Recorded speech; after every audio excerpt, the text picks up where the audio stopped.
ಸ್ವಲ್ಪ ಅಪ್ರೆಸ್ಡ್ ಟೆಕ್ಸ್ಟ್ಗಳನ್ನೇ ತಗೊಳ್ಳೋದು, ಅಂದರೆ ದುಡಿತಕ್ಕೆ ಒಳಗಾದವರ ಟೆಕ್ಸ್ಟ್ಗಳನ್ನು ಹೆಚ್ಚೆಚ್ಚು ತಗೊಳ್ತಾ ಇದ್ದಾರೆ. ಉದಾಹರಣೆಗೆ ಪಂಚಮ ಅನ್ನುವ ನಾಟಕ, ಸಿದ್ಧಲಿಂಗಯ್ಯನವರು ಮಾಡ್ತಿರ್ತಕ್ಕಂಥ ಪಂಚಮ, ನೆಲಸಮ, ಈ ಥರದ್ದು. ಆಮೇಲೆ ಅಲ್ಲೇ ಕುಳಿತವರೇ ಅನ್ನೋದು ಖಂಡಕಾವ್ಯ, ಅದನ್ನು ಮುಖ್ಯವಾಗಿ ಇಟ್ಕೊಂಡವರು ಅಲ್ಲೇ ಇದ್ದವರೇ ಅನ್ನೋ ನಾಟಕವನ್ನು ಕೂಡ ಅವ್ರು ಮಾಡಿ.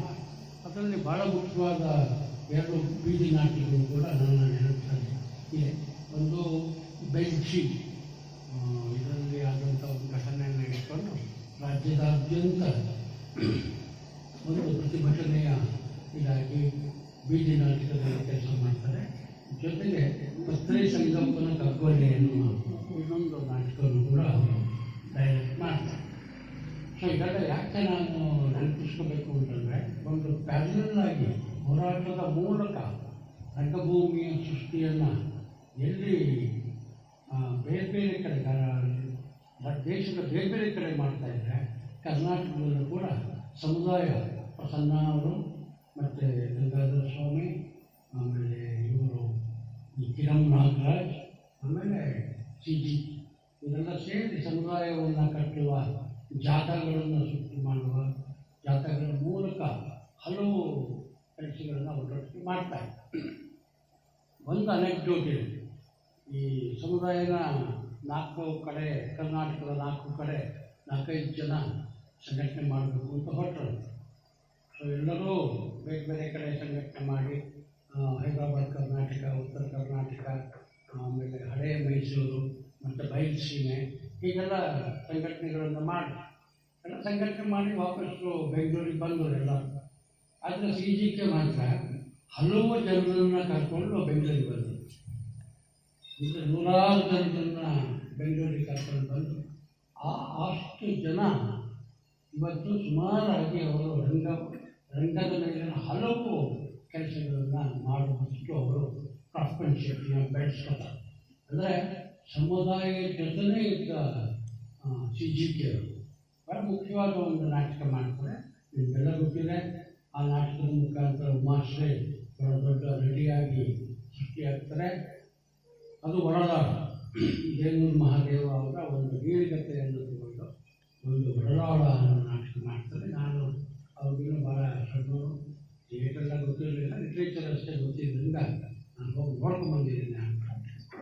ಅದು ಮರದಿವ್ಸ ತನಕ ಬೇರೆ ಬೇರೆಯವರು ಬೇರೆ ಬೇರೆ ರೀತಿ ನಾಟಕನ ಮಾಡ್ತಾರೆ. ಸೊ ಕನ್ನಡದಲ್ಲಿ ನಾವೇನಾದರೂ ಒಂದು ಪೊಲಿಟಿಕಲ್ ಥಿಯೇಟ್ರನ್ನ, ಪೊಲಿಟಿಕಲ್ ವಿಷಯಗಳನ್ನ ಇಟ್ಕೊಂಡು ಭಾಳ ಮುಖ್ಯವಾಗಿ ನಾಟಕಗಳನ್ನ ಮಾಡಬೇಕು ಅಂದರೆ ನಮಗೆ ಮೊದಲು ನೆನಪು ಬರೋದೇ CG.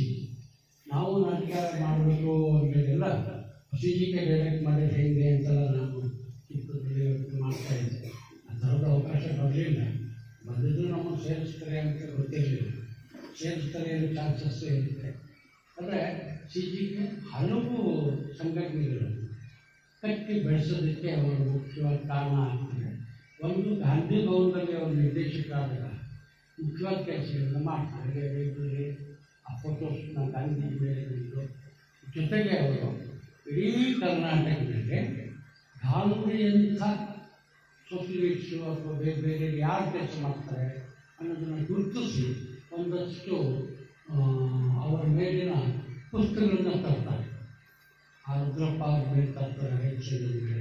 ಹೀಗೆ ಒಂದು ಕಡೆಯಿಂದ ಒಂದು ಸಾಂಸ್ಕೃತಿಕವಾಗಿ ಕೆಲಸ ಮಾಡ್ತಿದ್ರೆ, ಇನ್ನೊಂದು ಕಡೆಯವರು ಸಾಹಿತ್ಯಿಕವಾದಂಥ ಕೆಲಸ ಮಾಡ್ತಾರೆ.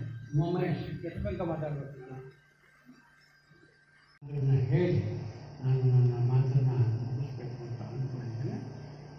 ಒಂದು CGK ಭಾಳ ಮುಖ್ಯವಾದ ಕೆಲಸ ಮಾಡಿದ್ದು ಹೊಸ ನಾಟಕದ ಬರವಣಿಗೆ ಜೊತೆ ಅವರು ತುಂಬ ಕೆಲಸ ಮಾಡಿದರು. ಶಿವಪ್ರಕಾಶ್ ಅಂತಂದು ನಾಟಕ ಬರೆಯಲ್ಲ ಅಂತ ಹೇಳಾಗುತ್ತೆ, ಇಂಗ್ಲೀಷೆಲ್ಲ ಬರುತ್ತಲ್ಲ ನೀವು ಬರೀ. ಅವಾಗ ಅವರು ಶಿವಪ್ರಕಾಶ್ ನಾಟಕಗಳನ್ನ ಬರೆಯೋಕ್ಕೆ ಶುರು ಮಾಡಿದ್ರು.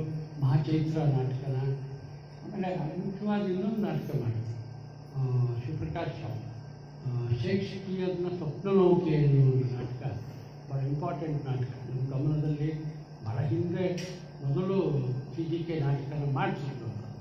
ಅಂದರೆ ಶೇಕ್ಸ್ಪಿಯರೇ ಸ್ಟೇಜ್ ಮೇಲೆ ಬರ್ತಾನೆ.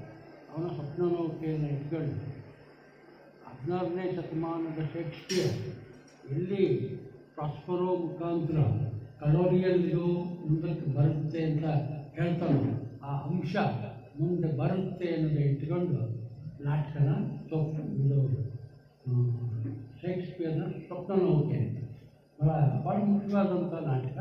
ಹಾಗೆಯೇ ಒಡೆದಾರ ಅನ್ನುವ ನಾಟಕ. ಇದನ್ನೆಲ್ಲ ಅವರು ರಿಯಲಿಸಮ್ ಜೊತೆಗೆ ಒಂದು ರೀತಿಯ ನಾನ್ ರಿಯಲಿಸಮ್ ಅಂಶಗಳನ್ನು ಇಟ್ಕೊಂಡು ಮಾಡ್ತಾರೆ. ಆದರೆ CGKಯ ಚಾಂಪಿಯನ್ ಅನ್ನೋದು ಯಾಕೆ ಅಂತಂದರೆ ಅವರು ಹಲವು ವಿಷಯಗಳನ್ನು ಒಟ್ಟೊಟ್ಟಿಗೆ ಕೆಲಸ ಮಾಡ್ತಾಯಿದ್ರು. ದೃಷ್ಟಿಯಿಂದ ಶೇಕ್ಸ್ಪಿಯರ್ ಅಂತಲೇ ಬರುತ್ತೆ. ಯಾಕೆಂದರೆ ನಾನು ಶೇಕ್ಸ್ಪಿಯರ್ ನಾಟಕ ಮಾಡ್ತಾಯಿದ್ದೀನಿ. ಶೇಕ್ಸ್ಪಿಯರ್ ಹೆಸರು ಬಂದಾಗ ಆ ಜಾಗದಲ್ಲಿ CGK ಅಂತಲೂ ಹಾಕ್ಕೊಂಡ್ರೆ ಏನು ಸಮಸ್ಯೆ ಇಲ್ಲ. ಯಾಕೆಂತಂದರೆ ಅದೇ ರೀತಿ CGK ಒಂದು ನಾಟಕ ಮಾಡಿಸಿದ್ದು ನಾನು ನೋಡಿದ್ದು. ಶೇಕ್ಸ್ಪಿಯರ್ದು ಒಥೆಲೋ ಅನ್ನುವ ನಾಟಕನ ಅವರು ರಂಗಾಯಣಕ್ಕೆ ನಿರ್ದೇಶನ.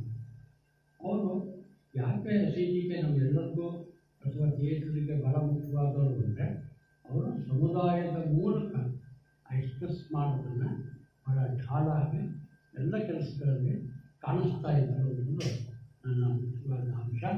ಈ CGK ಹೆಸರಿನಲ್ಲಿ ಪ್ರಶಸ್ತಿ ತೆಗೆದುತ್ತಿರುವ ಕರ್ನಾಟಕದ ಎಲ್ಲ ಯುವ ಮನುಷ್ಯರು, ಯುವತಿಯರು ಎಲ್ಲರಿಗೂ ನಮ್ಮ CGKಯ ಸ್ಪಿರಿಟ್ ಬರಲಿ ಅಂತ ತಿಳ್ಕೊಂಡು ಈ ರೀತಿಯ ಕೆಲಸ ಮಾಡಬೇಕಾದ್ರೆ ಹಲವು ಅಸೂಕ್ಷ್ಮಗಳು ಕೂಡ ಇರ್ತಾವೆ. ನಾಟಕದ ನಿರ್ದೇಶನದಲ್ಲಿ ಅಥವಾ ನಾಟಕವನ್ನು ಸ್ಟ್ರಕ್ಚರ್ ಮಾಡೋದ್ರಲ್ಲಿ, ಅದರ ಕಮ್ಯುನಿಕೇಷನಲ್ಲಿ ಕೆಲವು ಅಸೂಕ್ಷ್ಮಗಳು ಇರುತ್ತೆ. ಆ ಸೂಕ್ಷ್ಮಗಳನ್ನು ನಾವು CGKಯಿಂದ ತೆಗೆದಾಕ್ಬಿಟ್ಟು ಸ್ವಲ್ಪ ಸೂಕ್ಷ್ಮವಾದನ್ನು ಕಲಿಬೋದು ತಿಳ್ಕೊಂಡು ನಾನು ಮಾತಾಡೋದಕ್ಕೆ ಅವಕಾಶ ಮಾಡಿಕೊಟ್ಟಿದ್ದ ನಿಮಗೆ ಮತ್ತು ಸಂಘಟಕರಿಗೆ ಮತ್ತು ನನ್ನ ಕೆಲವು ಮುಖ್ಯ ಮಾತುಗಳನ್ನು ಕೇಳಿದ ನನ್ನ ಸ್ನೇಹಿತರಿಗೆ ಮತ್ತು ಪ್ರಶಸ್ತಿ ಪುರಸ್ಕೃತರಿಗೆ ನಮಸ್ಕರಿಸಿ ನನ್ನ 4 ಮಾತುಗಳನ್ನು ಮುಗಿಸ್ತಾ ಇದ್ದೀನಿ.